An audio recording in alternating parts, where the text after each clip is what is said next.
నమస్కారం ఐడ్రీమ్ ప్రేక్షకులకు స్వాగతం.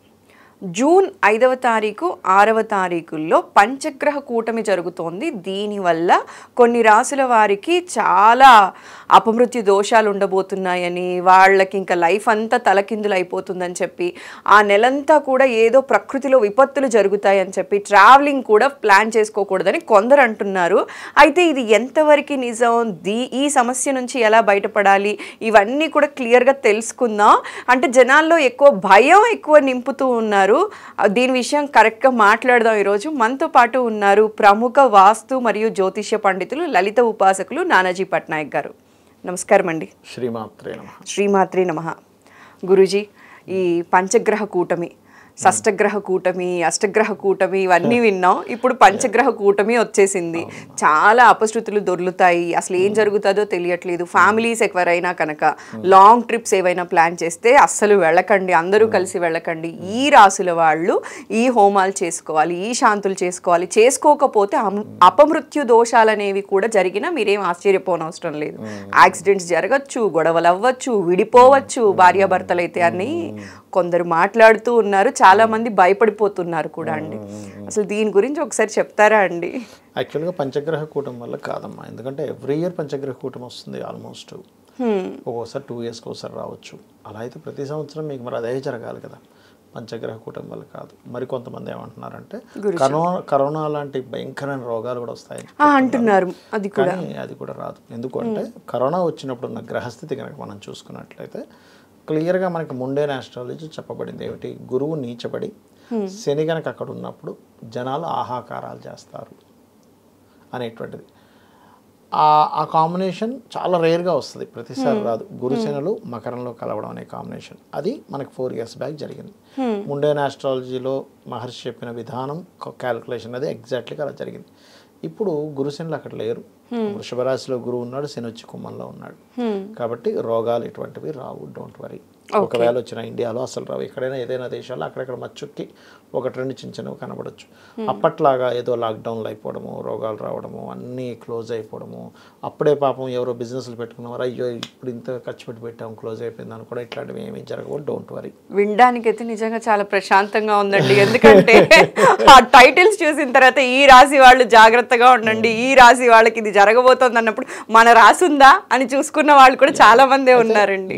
అయితే రాశికి కొంత ఎఫెక్ట్ 5 to 10% ఎఫెక్ట్ కొంత ఉంటుంది, కానీ భయంకరంగా రోగాలు వచ్చేస్తున్నాయి అనేటువంటిది కాదు. అది పంచగ్రహ కూటమి వల్ల కాదు. ఎందుకు అంటున్నానంటే పంచగ్రహ కూటమి ఇప్పుడు ఈ సంవత్సరం ఈ 5-6 తేదీల్లో వృషభ రాశిలో ఉంటే మీకు నెక్స్ట్ ఇయర్ ఏప్రిల్ ఎండింగ్ టైంలో మీన రాశిలో పంచగ్రహ కూటమి జరగబోతుంది.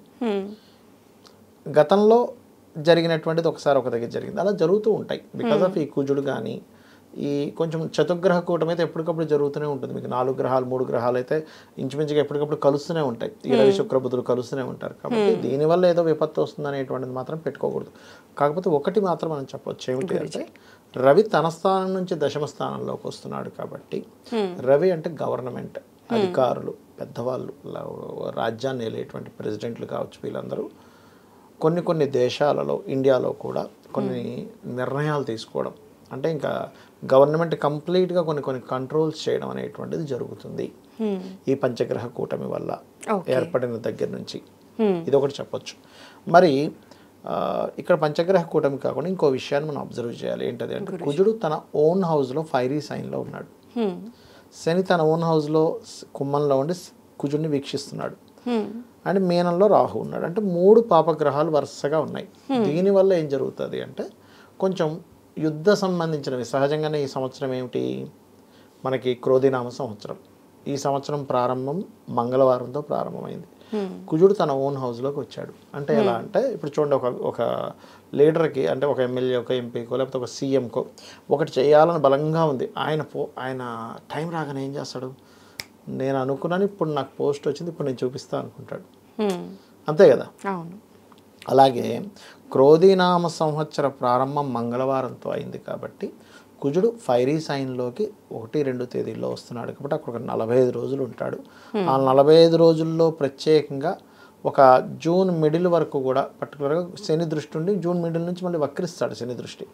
కాబట్టి ఇలా ఎప్పుడైతే కొంచెం ఈ వక్రగతి శని దృష్టి ఉండడం వక్రించి చూడడం వీటి వల్ల ఒక 45 రోజులు కుజుడు మారే వరకు మాత్రం కొంచెం ఏం జరుగుతుంది ఇక్కడ పరిస్థితులు అంటే కొంచెం యుద్ధ వాతావరణాలు కొంత పెరగడం, కొంత అల్లర్లు పెరగడం, కొద్దిగా కోప స్వభావాలు పెరగడం. బికాజ్ ఆఫ్ కుజుడు కోపానికి కారకుడు కదా. హెవీ లేదా ఒక్కొక్కసారి ఎలా ఉంటుందంటే పక్క రాష్ట్రంలో విపరీతమైన ఎండలు ఉన్నట్టు అనిపిస్తుంది, ఇక్కడ చూస్తే విపరీతమైన వర్షాలు పడుతూ ఉంటాయి. అంటే ఈ రోజు ఫుల్గా ఎండ ఉంది, అయ్యో బాబా ఏమిటి ఎండ అనుకునేసరికి రేపు విపరీతమైన వర్షం పడుతుంది 2 రోజులు. అబ్బా ఏమిట్రా బాబు ఈ వర్షం అనుకునేసరికి మళ్ళీ నెక్స్ట్ డే విపరీతమైన ఎండ. ఎందుకంటే ఈ కోల్డ్ వాటర్ వీటి కారకుడు వాటర్ సైన్ అర్ధ జలరాశి అంటారు కుంభాన్ని. శని కూర్చున్నాడు అక్కడ, మేఘాన్ని క్రియేట్ చేసేటువంటి దాంట్లో ఆయన ఉన్నాడు. రాహుతో ప్రొసీడింగ్స్లో రాహు ఉండడం వల్ల కుజుడు ఫైరీ సైన్లో ఉన్నాడు. అంటే ఏమిటి, ప్రకృతిలో పర్టికులర్గా ఈ కాంబినేషన్ ఉన్నప్పుడు వాతావరణంలో సమతుల్యత ఉండదు. ప్రకృతి పరంగా ఇది ఉంటుంది, ఇది వాతావరణ పరంగా. మనుషుల్లో కొంచెం అగ్రెసివ్ నేచర్ పెరుగుతుంది బికాజ్ ఆఫ్ కుజుడు అగ్రెసివ్ కారకుడు కాబట్టి.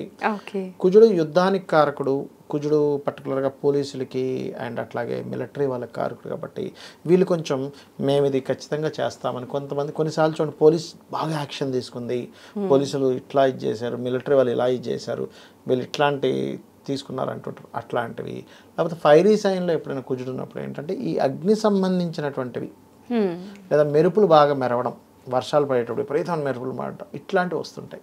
అంటే వాతావరణంలో సమతుల్యత అనేటువంటిది మిస్ అవుతుంది. రోగాలు రొస్టులు ఏమీ రావు. కోవిడ్ లాంటివి అయితే ఏమీ రావు, ఎందుకంటే దీన్ని ఎక్కువ పబ్లిసిటీ చేస్తున్నారు జనాలు. కోవిడ్ వచ్చే కాంబినేషన్ వేరు, అది గురుశనిలో మకరంలో ఉండగా కాలసర్ప దోషం ఏర్పడింది. అలా కాలసర్ప దోషం ఏర్పడినప్పుడు గురుశనిలో మకరంలో ఉన్నప్పుడు వస్తుందని శాస్త్రంలో ఉంది. ఇప్పుడు కోవిదులు గివిదులు ఏమీ రావు ఇప్పుడు. అయితే గురూజీ తెలుసో తెలియకో ఇప్పుడు ఈ కూటమి జరగటం వల్ల ఏదో ఒకటి లైక్ మనశ్శాంతి లేకపోవడం, కోపంగా అగ్రెసివ్ గా ఉండటం అనేది జరగచ్చు అని అన్నారు. కాదు, శని కుజుల వల్ల నేను చెప్పేది. అంటే మనం ఏం చేస్తున్నామంటే తలనొప్పి వచ్చింది లేకపోతే మోకాళ్ళు ఏదో లాగుతున్నాయి, మనం తలకి ఆపరేషన్ చేస్తున్నాం. ఇక్కడ ఇబ్బంది ఉంటే ఇక్కడ చేస్తున్నాం. నేను అనేది ఏంటంటే ఈ పంచగ్రహ కూటమి ప్రతి సంవత్సరం 4 గ్రహాలు 5 గ్రహాలు కలుస్తూనే ఉంటాయి. అయితే ప్రతి సంవత్సరం ఇలాగే అవ్వాలిగా, ప్రతి రోగం రావాలిగా. అయితే ఈ పంచగ్రహ కూటమి వల్ల ఏదో జరగబోతోంది అని చెప్పి లక్షలకి లక్షలు వేలకి వేళ్ళు ఖర్చు పెట్టి ఏ పరిహారాలు కూడా ఎవరు చేసుకోని అవసరం లేదు.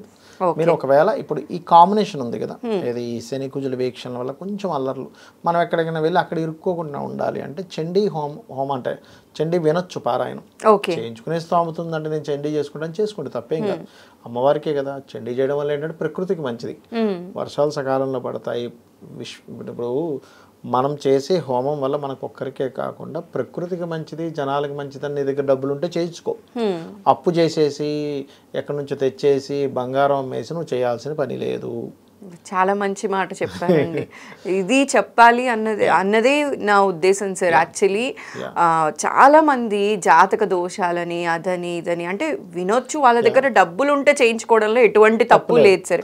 కానీ భయం పెట్టుకొని ఇది చేసుకోకపోతే నాకేమైపోతుందో కాబట్టి అప్పు చేసో సప్పు చేసో చేసేసుకుందాం అని చెప్పి ఆల్రెడీ ఉన్న ఫినాన్షియల్ బర్డెన్స్ లో ఇంకాస్త డౌన్ అయిపోతూ ఉన్నారు. అది చేసుకోకూడదు, ఆ భయాలతో ఇంకా కొంచెం మెంటల్ గా వీక్ అయిపోకూడదు అన్న ప్రయత్నమే ఈ రోజు చేయాలి అనుకున్నాను సార్. ఎందుకంటే ఇది కలియుగం, కలియుగంలో కలికి అంటే కలియుగ ధర్మం ఏమిటంటే నామస్మరణమే మీరు హోమం చేసినంత ఫలితం. చక్కగా వచ్చింది శ్రీమాత్రే నమః అనుకోండి, నామం చాలు, శ్రీమాత్రే నమః అనుకుంటే అమ్మవారే రక్షిస్తుంది మిమ్మల్ని. ఎక్కడికి తీసుకెళ్ళాలి, మీరు ఎక్కడికి వెళ్తే ప్రమాదంలో పడతారో అక్కడ వెళ్ళనివ్వకుండా అమ్మవారే చూసుకుంటుందిగా, మీకు ఇంకేం కావాలి. శ్రీమాత్రే నమః అని ప్రశాంతంగా ఒక 20 నిమిషాలు అరగంట చేయండి, కూర్చొని చాలు, మీరు హోమాలు చేసిన ఫలితం వచ్చేస్తుంది. ఈ కలియుగానికి ఉన్న కలి సాధువు అంటాడు. అంటే కలియుగం చాలా గొప్పదయ్యా, మనం ఇన్ని సంవత్సరాలు పెట్టి చేస్తున్నాం కదా, త్రేతాయుగంలో ద్వాపర యుగంలో సంవత్సరాలు చేస్తున్నాం కదా హోమాలు యజ్ఞాలు. ఆ కలియుగంలో నామస్మరణ ఇవన్నీ పోగొడుతుంది, అంత ఫలితాన్ని ఇచ్చేస్తుంది, అంత గొప్పది కలియుగం అంటాడు. చాలా బాగా చెప్పారండి. సో హోమాలు లేకపోతే ఇంకా ఏ పరిహారాలు చేయని అవసరం లేదండి. శ్రీమాత్రే నమః అంటూ అమ్మవారిని మనస్ఫూర్తిగా ధ్యానిస్తూ రోజుకొక అరగంట చేస్తే చాలు. మీరు మనస్ఫూర్తిగా 4 సార్లు చెప్పినా చాలు. ఇంకోటి ఏంటంటే అమ్మా, పూజ చేస్తున్నంతసేపే కాకుండా బయట మనం తిరిగేటప్పుడు కూడా ప్రతి ఒక్కరిలో భగవంతుడు ఉంటాడు. అది మనం గుర్తించగలగాలి. ఫస్ట్ ప్రతి ఒక్కరిలో అమ్మవారిని ఈశ్వరుని చూడగలగాలి. కోపం తెచ్చుకుంటాం కదండి పిల్లల మీద, అంటే బాధ్యత వేరు. ఇప్పుడు పిల్లల మీద కోపం తెచ్చుకుంటాం చదవకపోతే, అమ్మవారిని చూడాలి కదా అంటే దానికి లింక్ పెట్టద్దు. ఇప్పుడు మొగుడు తాగి వస్తున్నాడు, నువ్వు కోపపడకపోతే ఆరోగ్యం పాడవుతుంది కదా. అవును. లేదో భార్య అనవసరం ఖర్చులు చేసేస్తుంది, కూర్చోబెట్టి చెప్పకపోతే రేపొద్దున ఫైనాన్షియల్ స్టేటస్ పాడైపోతుంది కదా. లేదా భర్తే పిచ్చి పిచ్చి ఖర్చు పెట్టేస్తున్నాడు, చెప్పాలి కదా. అమ్మమ్మ ఈశ్వర స్వరూపం అండి చెప్పడం ఎలాగా అనుకోవద్దు. బాధ్యత వేరు, మనిషిని ఈశ్వర స్వరూపంగా చూడడం వేరు. సో నామాన్ని మనస్ఫూర్తిగా చేసుకున్నా కూడా ప్రతి ఒక్కరిలో అమ్మవారిని చూస్తూ ప్రశాంతంగా ఉండగలిగితే కనుక ఇటువంటివి ఏవి మన దరి చేరవు, మనం అలాంటి సమస్యల్లో పడకూడదు కూడా. So thank you so much Guruji, చాలా చక్కటి ఇన్ఫర్మేషన్, చాలా మందిలో ఉన్న భయాన్ని కూడా మీరు ఇవాళ పోగొట్టారండి. నమస్కారం గురూజీ. శ్రీమాత్రే శ్రీమాత్రే నమః.